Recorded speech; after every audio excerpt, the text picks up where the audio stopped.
Assalamualaikum dan selamat sejahtera. Saya Nurain Hazkah binti Sazali, A17852 dari Program Sukan dan Rekreasi di bawah siliaan Dr. Nur Shakila binti Mazalan akan membincangkan mengenai tajuk saya iaitu pembentukan ciri-ciri kepimpinan dalam kalangan atlet Program Sukan dan Rekreasi Fakulti Pendidikan Universiti Kebangsaan Malaysia menerusi bidang sukan. Baiklah. Untuk yang pertama iaitu objektif kajian adalah untuk mengenal pasti kualiti atau ciri-ciri kepimpinan yang dibentuk dalam diri atlet melalui sukan. Dan yang kedua ialah mengkaji faktor yang mempengaruhi ciri-ciri pembentukan kepimpinan dalam diri atlet melalui sukan. Akhir sekali ialah untuk mengenal pasti kaedah atau aktiviti yang digunakan dalam pembentukan ciri-ciri kepimpinan dalam diri atlet melalui sukan. Seterusnya, pernyataan masalah. Secara tradisinya, penyelidikan kepimpinan dalam bidang sukan acap kali memberi tumpuan kepada jurulatih sebagai ketua rasmi pasukan, membimbing pasukan ke prestasi optimum dari perspektif atas bawah iaitu hierarki. Terdapat banyak kajian yang dilaksanakan sebelum ini tertumpu kepada keupayaan jurulatih dalam membentuk kepimpinan pasukannya. Iaitu sebahagian besar penyelidikan selama 25 tahun yang lalu telah tertumpu pada peranan dan impak jurulatih dan pengurus pada pasukan dalam konteks kepemimpinan sukan yang dibicarakan oleh Stuart Cotterill tahun 2012. Jadi dengan ini saya mengambil satu inisiatif ataupun satu langkah untuk membincangkan mengenai ciri-ciri pembentukan dalam diri atlet melalui sukan. Ianya bersifat luas, bukan sahaja tertumpu kepada jurulatih ataupun pemimpin pengurus pasukan, tetapi juga kepada atlet itu sendiri. Jadi bagaimana atlet itu boleh meraih kejayaan, bagaimana ia membentuk disiplin dan sebagainya. Seterusnya, peranan pemimpin atlet mendapat perhatian yang jauh lebih sedikit meskipun ianya sama penting dengan organisasi lainnya. Itu juga dibicarakan oleh Stuart T. Cotterill dan Catherine Franson pada tahun 2014.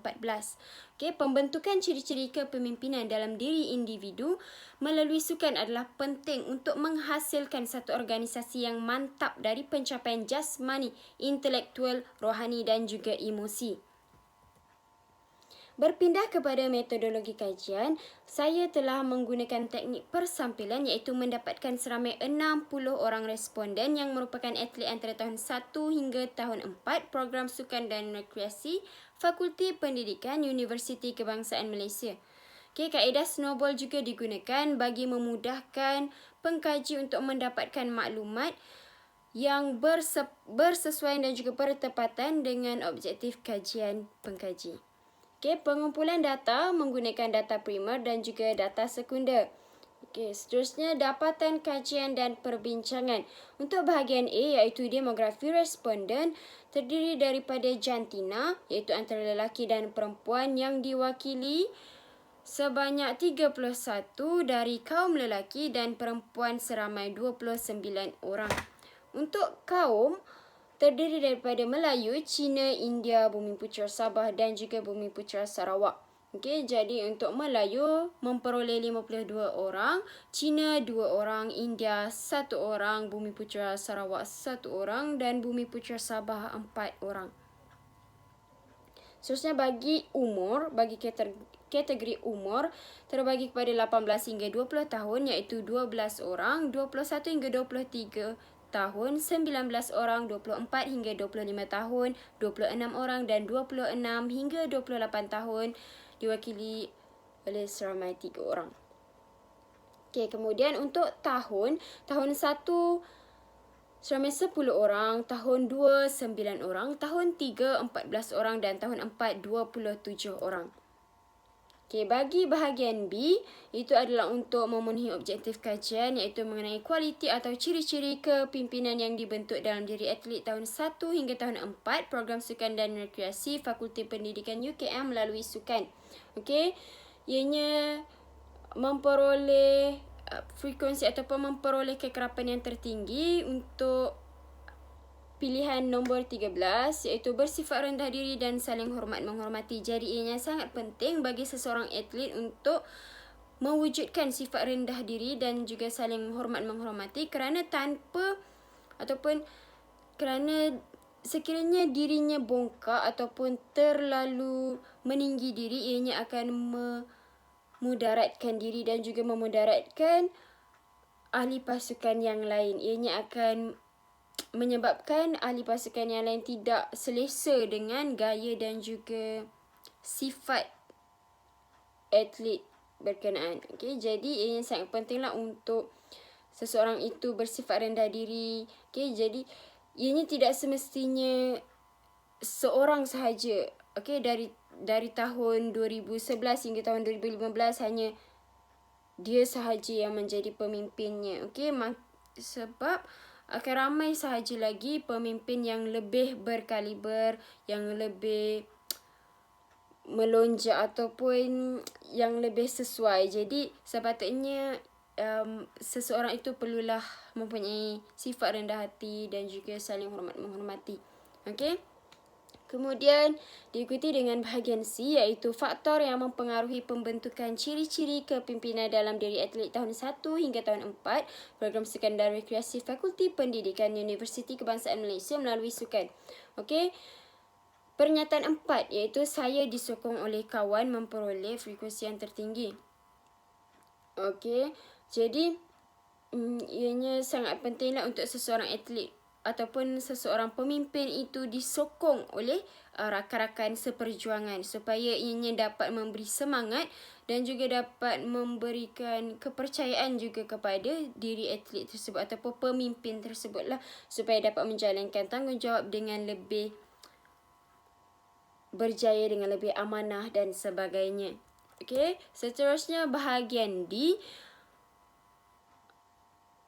Pernyataan 5 iaitu guru atau jurulatih memberi dorongan meskipun saya atau rakan gagal mencapai sasaran. Jadi ini sangat penting untuk seseorang pemimpin itu tetap diberi sokongan sekiranya gagal. Okey?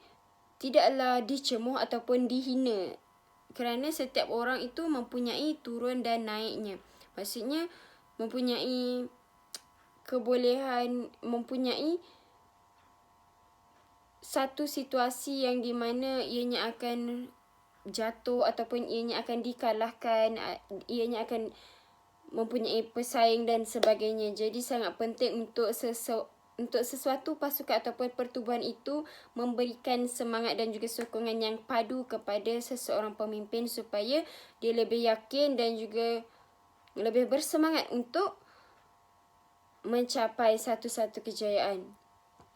Okey.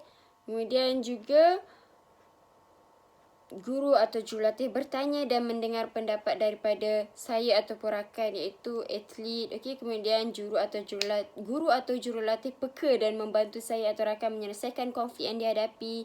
Guru atau jurulatih tidak bersifat diskriminasi.